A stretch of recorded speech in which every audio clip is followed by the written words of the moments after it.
సుభద్రకి రాముడు భీముడు అనే ఇద్దరు కొడుకులు ఉంటారు.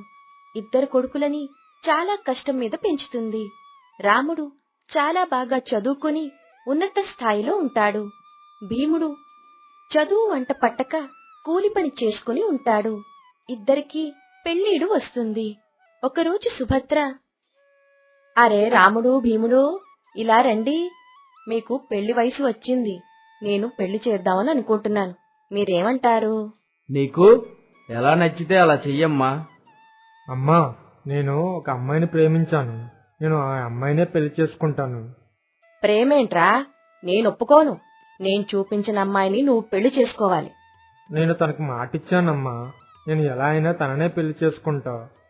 సరే అమ్మా, తమ్ముడు ప్రేమించాను అంటున్నాడు కదా, నాకు నీకు నచ్చిన అమ్మాయినిచ్చి పెళ్లి చెయ్యి.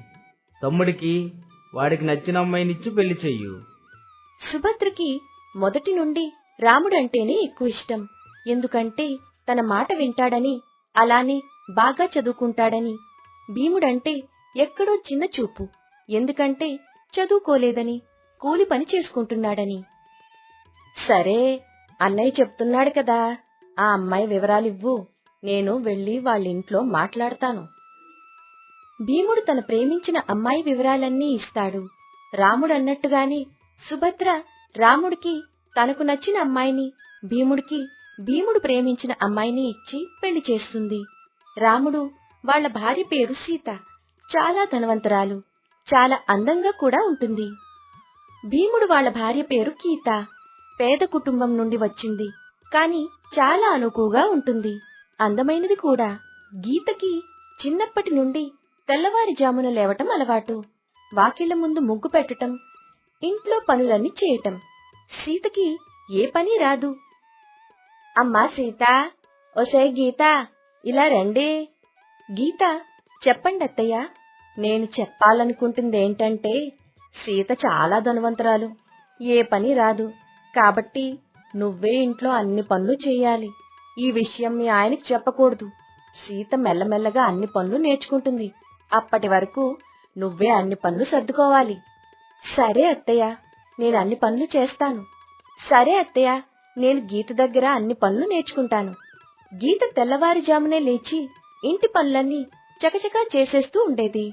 ఒకరోజు భోజన సమయంలో, గీతా, వంట అయిందా? పిల్లలు వచ్చే టైం అయింది. త్వరగా అన్ని తెచ్చి డైనింగ్ టేబుల్ మీద పెట్టు. ఆ వస్తున్నా అత్తయ్య, అన్ని వంటలు అయిపోయాయి, ఆగండి. సీత ఏది? నాకు తెల్లవారు నుండి కనిపించడం లేదు. తనింకా తన రూమ్ నుండి బయటికి రాలేదత్తయ్య. ఏంటే చాడీలు చెప్తున్నావా? నీకు సాయం చేయడం లేదని, నీ దగ్గర పనులు నేర్చుకోవడం లేదని. తను చాలా ధనవంతురాలు. తన రూంలో విశ్రాంతి తీసుకుంటుందేమో. అయ్యో అత్తయ్య, నేనలా ఏమీ అనలేదు. మీరు అడిగారు కాబట్టి నేను చెప్పాను. నాకు తెలుసులేవే నీ గుణం. నువ్వు మళ్ళీ ప్రత్యేకంగా చెప్పక్కర్లేదు. నీకు నీకంటే సీత అందంగా ఉంటుందని, డబ్బుందని కుళ్ళు. అయ్యో అత్తయ్య, మీరు నన్ను చాలా తప్పుగా అనుకుంటున్నారు. నాకలా ఏమీ లేదు. నేను తనని సొంత అక్కలా చూసుకుంటున్నాను. అర్థమవుతుందిలే. ఇప్పుడే ఎంతలా చూసుకుంటున్నావో. ఇవన్నీ మీ ఆయనకి చెబుతున్నావా? అయ్యో అత్తయ్య, నేనెందుకు ఆయనకి ఇవన్నీ చెప్తాను? అది మంచిది. ఇక్కడ విషయాలు ఇక్కడే ఉండాలి. పిల్లలకేమైనా తెలిసిందో? సుభద్ర సీత రూంలోకి వెళుతుంది. సీతా, సీతా, ఏం చేస్తున్నావు? మీకెన్నిసార్లు చెప్పానత్తయ్య, రూంలోకి తలుపు తట్టకుండా నేరుగా రూంలోకి రావద్దని. అయ్యో, నేనేమైనా పరాయిదాన్ని కాదు కదమ్మా. నేను మీ అత్తయ్యనే కదా. అత్తయ్య అయితే నేరుగా నా రూంలోకి వచ్చేస్తారా? ఎవరెక్కడుండాలో అక్కడే ఉండాలి. సుభద్రకి సీత అంటే చాలా ఇష్టం. ఎందుకంటే తను తెచ్చుకున్న పిల్ల చాలా ధనవంతురాలని, గీత అంటే ఒక చిన్న చూపు, పేద కుటుంబం నుండి వచ్చింది, భీముడు ప్రేమించి పెళ్లి చేసుకున్నాడని. నేనిక నుండి నీ రూమ్ డోర్ కొట్టే వస్తాను. సరే పద, తినడానికి టైం అయింది. పిల్లలు కూడా వచ్చారు. మీరు పదండి, నేను తర్వాత వస్తాను. భోజనం అవుతుంది. రాముడు భీముడు కూడా వస్తారు. అందరూ కలిసి కూర్చుంటారు. గీత అందరి ప్లేట్లలో అన్నీ వడ్డిస్తుంది. అబ్బా, ఈ గుత్తి వంకాయ కూర చాలా బాగుంది. ఎవరు చేశారు? ఇంకెవరు చేస్తారా ఇంత రుచికరమైన కూర? నీ పెళ్ళాం సీతే చేసింది. అవునా? నా పెళ్ళానికి ఇంత రుచికరమైన వంటలు వచ్చా? నేను అస్సలు నమ్మలేకపోతున్నాను. చాలా బాగుంది. ఇంకొంచెం వెయ్యి సీత. ఏమనుకున్నారండి, నేను చాలా బాగా వండుతాను. ఇదిగోండి, తినండి మీరు ఇంకొంచెం అని చెప్పి కొసరి కొసరి వడ్డిస్తుంది. అంతలో సుభద్ర, ఇదిగో వీడు తెచ్చిపెట్టుకున్నాడు ఇంట్లో ఒకదాన్ని. ఏ పని రాదు. ఉదయాన్నే రూంలో పడుకుంటే మీరు వచ్చే టైంకి బయటకొస్తుంది. అన్ని పనులు ఈ సీతనే చేస్తుంది. సీత లేకపోతే ఈ ఇంట్లో ఏ పని అవ్వదు. కొందరుంటారు తినడానికి తప్ప దేనికి పనికిరారు అని గీత వైపు చూస్తుంది. నేను కూడా పనులు చేస్తున్నాను కదత్తయ్య, ఎందుకలా అంటున్నారు? చాలే అమ్మా, నువ్వు చేసిన పనులు. ఇంక తిను. గీత, నోరు మూసుకుని తిను. గీత కామైపోయి అందరూ తిన్నాక గిన్నెలన్నీ తోమేసి చాలా బాధపడుతూ తన రూంలోకి వెళుతుంది. ఎందుకు గీత అలా ఉన్నావు? ఇంట్లో అన్ని పనులు నేనే చేస్తున్నాను. సీతకి ఏ పనులు రావు. ఈ రోజు వంట కూడా నేనే చేశాను. అయినా కూడా అత్తయ్య అలా అనడం నాకు నచ్చడం లేదు. ఏంటి, ఇంట్లో అన్ని పనులు నువ్వు చేస్తున్నావా? మరి అమ్మెందుకు అలా అంటుంది? సీతకి ఏ పనులు రావని తను నా దగ్గర నేర్చుకోమని చెప్పింది. కాని సీత ఏ రోజు నా దగ్గర పనులు నేర్చుకోవడానికి రాలేదు. పెళ్ళైనప్పటి నుండి ఇంట్లో అన్ని పనులు నేనే చేస్తున్నాను. కాని ఈ విషయం మీకు అత్తయ్య గారు చెప్పొద్దన్నారు. నేను అందుకే చెప్పలేదు. సరేలే, అమ్మ చెప్పింది కదా. అమ్మ చెప్పిందంటే ఏదో కారణం ఉంటుంది. నువ్వు మనసులో పెట్టుకోకు. నాకు తెలుసు కదా ఎవరి ఏంటి అని. సీత కూడా మెల్లమెల్లగా పనులు నేర్చుకుంటుందిలే, నువ్వేం బాధపడకు. సరే అండి. ఇలా కొన్ని రోజులు గడుస్తాయి. దసరా పండుగ రానే వస్తుంది. సుభద్ర అందరికీ బట్టలు తెస్తుంది. అరే రాముడు, భీముడు, సీత, గీత ఇలా రండి. ఆ, చెప్పమ్మా. ఏం లేదురా, మీ అందరికీ పండగ కదా అని చెప్పి బట్టలు తెచ్చాను. ఇదిగోండి, తీసుకోండి. సుభద్ర రాముడికి సీతకి పట్టుబట్టలు తెస్తుంది. భీముడికి గీతకి చవక బట్టలు తెస్తుంది. అదేంటత్తయ్య, వాళ్ళకి అంత మంచి బట్టలిచ్చి మాకు ఇటువంటి బట్టలిచ్చారు? పెట్టావా పుల్లా? ఇంకా ఏం అనలేదేంటా అని చూస్తున్నాను. వాడంటే ఆఫీస్కెళ్తాడు, ఉద్యోగం చేస్తాడు, నలుగురిలో గౌరవంగా కనబడాలి. ఇంకా సీత కోసం అంటావా? తను చాలా ధనవంతురాలు. తను పట్టు బట్టలు కడతాది. నువ్వలా కాదు కదా, పేద కుటుంబం నుండే వచ్చావు కదా అని అవమానిస్తుంది. అలా కాదత్తయ్య, నేను పేద కుటుంబం నుండి వచ్చి ఇప్పుడు నేను మీ కుటుంబంలోనే ఉన్నాను కదా. నన్నెందుకు సీతతో సమానంగా చూడరు? చూసావరా భీముడు, మీ ఆవిడ నన్ను ఎన్ని మాటలంటుందో. ఇప్పుడు వాళ్ళు తెచ్చిన జీతం కూడా నాకే ఇస్తున్నారు. వాళ్ళు తెచ్చిచ్చిన జీతానికి వాళ్ళకి పట్టుబట్టలు వచ్చాయి. నువ్విచ్చిన జీతానికి నీకీ బట్టలే వచ్చాయి. పిండి కొద్దీ రొట్టె అని భీముణ్ణి కూడా అవమానిస్తుంది. నువ్వు చెప్పింది నిజమేలే అమ్మా. గీతకి ఇంకా అర్థం కాలేదు. నేను తనకి వివరంగా చెప్తానులే.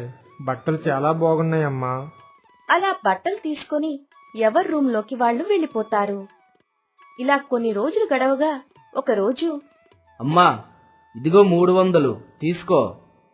అదేంట్రా, నీ జీతం 3000 కదా, నాకు 300 రూపాయలు ఇస్తున్నావేంట్రా? మిగతా డబ్బులేవి? పెళ్ళయింది కదమ్మా, నాకు ఖర్చులుంటాయి. నేను నా భార్యకి ఇవ్వాలి అనుకుంటున్నాను. ఇలా మొత్తం జీతం తెచ్చి నీ చేతిలోనే ఎలా పెడతాను? అలా కాదురా, ఈ 300 రూపాయలు ఏం సరిపోతాయి మన కుటుంబానికి? సరిపోకపోతే సరిపెట్టుకోండమ్మా, నాకు అవసరాలు ఉంటాయి కదా. ఇక నుంచి నేను 300 రూపాయలే ఇస్తాను నెలకి. మరికొంచెం సేపట్లో భీముడు వస్తాడు. అమ్మా, ఇదిగో తీసుకో, నా జీతం 2000 రూపాయలు. ఏంటి, 2000 రూపాయలా? నువ్విచ్చిన 2000 రూపాయలతో నెలంతా ఎలా గడపాలి? ఇంక మీ ఆవిడ తింటున్న దానికి 2000 రూపాయలు ఎక్కడైనా సరిపోతాయా? అలా కాదమ్మా, నాకు 2000 కన్నా ఎక్కువ ఎవ్వరూ ఇవ్వరు. నేను ఇంకొంచెం కష్టపడి వచ్చే నెల నుంచి కొంచెం ఎక్కువ తెస్తాను. ఆ పని చేయరా నాయనా, మీ ఆవిడికి ఈ 2000 రూపాయలు ఎక్కడా సరిపోవు. ఒకరోజు సీత, ఏవండి, మనమిలా అందరిలో ఉండడం నాకిష్టం లేదు. మనం వేరే కాపురం పెడదాము. మీకొస్తున్న జీతాన్ని వీళ్ళందరూ అనుభవిస్తున్నారు. నాకది నచ్చటం లేదు. మనం హ్యాపీగా సిటీలో ఒక ఇల్లు అద్దెకు తీసుకుందాం. హ్యాపీగా బతుకుదాం. అమ్మో, అమ్మ ఏమనుకుంటుందో? అమ్మను వదిలి ఉండడమా? ప్రతిసారి అమ్మా అమ్మా ఏంటండి? మీకొస్తున్న జీతంతో మనందరం ఎలా బతుకుతాం? రేపొద్దున మనకు పిల్లోడు పుడితే ఎలా? ఇప్పటి నుంచి మనం ఒక రాయి వెనక్కేసుకోవాలి కదా. సిటీకి వెళ్తే మనకి పెద్ద ఉద్యోగం వస్తుంది, జీతం కూడా పెరుగుతుంది. మనం వేరే కాపురం పెడదామండి. సరే కాని మనతో పాటు అమ్మని కూడా తీసుకువెళ్దాం. నేను అమ్మ లేకుండా ఉండలేను. సరే, మీ ఇష్టం. మీరన్నట్టుగానే చేద్దాం. అమ్మా, నేను సిటీకి వెళ్దాం అనుకుంటున్నా. అక్కడైతే ఇంకా పెద్ద ఉద్యోగం వస్తుంది, ఎక్కువ జీతం వస్తుంది. రేపు పొద్దున్న మన భవిష్యత్తుకు చాలా ఉపయోగపడుతుంది. నువ్వు మాతో పాటు వచ్చేయమ్మా. సరేరా రాముడు, నీ భవిష్యత్తు బాగుంటుందంటే అంతకన్నానా? నేను మీతో పాటే వచ్చేస్తాను. తమ్ముడు గీత ఇక్కడే ఉంటారు. సరే అమ్మా, మనం రేపు పొద్దున్నే వెళ్దాం సిటీకి. అలా రాముడు, సీత, సుభద్ర సిటీకి బయలుదేరుతారు. సిటీలో ఒక ఇల్లు తీసుకుంటారు. భీముడు, గీత అదే ఊళ్ళో అదే ఇంట్లో ఉంటారు. సీత, ఆఫీస్కి టైం అయింది. త్వరగా నా లంచ్ బాక్స్ తెచ్చి ఇవ్వు. బాక్సా? నేనేం వండలేదు. నాకేమీ వంట రాదు.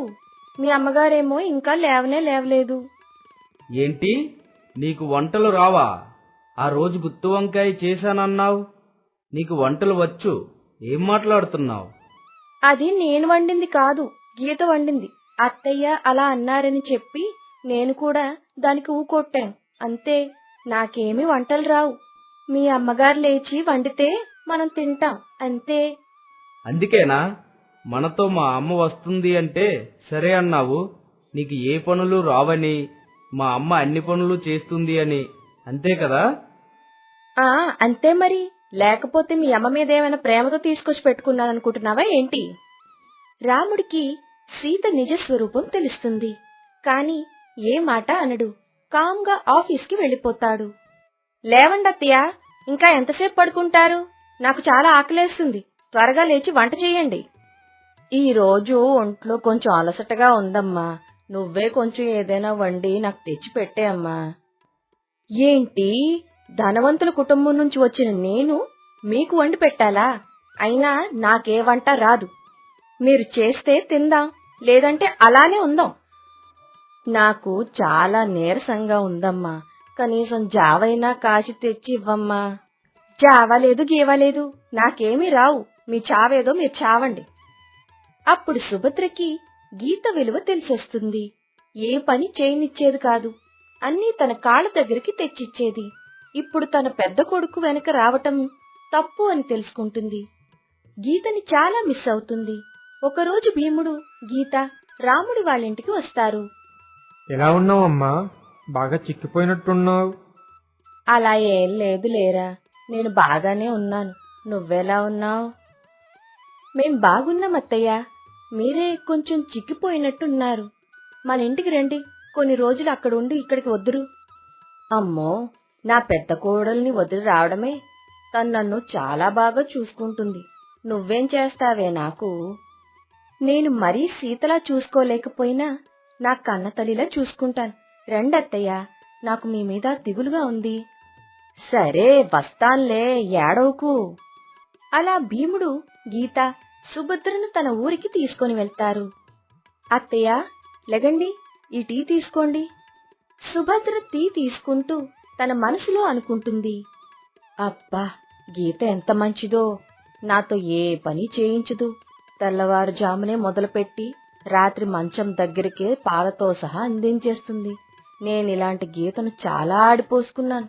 నేను చాలా తప్పు చేశాను అని మనసులో బాధపడుతుంది. గీత, నన్ను క్షమించమ్మా. నేను నిన్ను చాలా తిట్టాను, కాని నువ్వు నన్ను ఏ రోజు ఏమీ అనలేదు. నిజంగా నీ కన్న తల్లిలానే చూసుకున్నావు. అయ్యో అత్తయ్య, మీరు నా పేరుకే అత్తయ్య, కాని మీరు నాకు ఎప్పుడు తల్లితోనే సమానం. మా అమ్మని ఎలా చూసుకుంటున్నానో అలానే మిమ్మల్ని కూడా చూసుకున్నాను. నేను అది అర్థం చేసుకోలేకపోయానమ్మా. నన్ను క్షమించు. అయ్యో అత్తయ్య, సరే ఇంక మీరు పడుకోండి, నేను వంట చేసి లేపుతాను.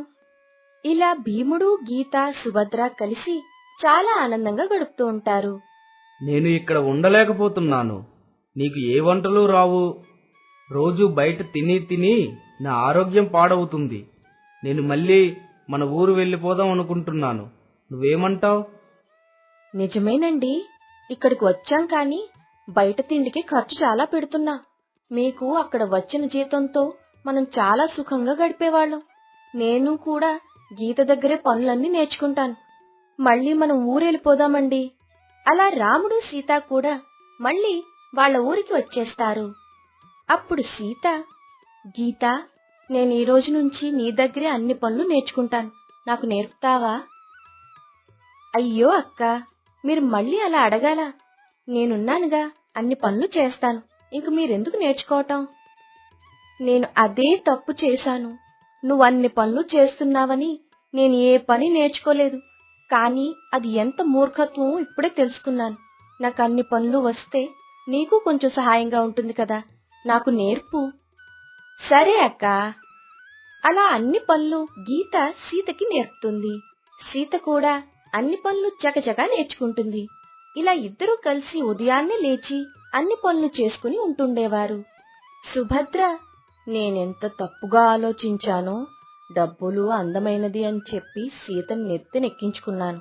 గీతది ప్రేమ పెళ్లి పేద కుటుంబం నుంచి వచ్చిందని చులకనగా చూశాను.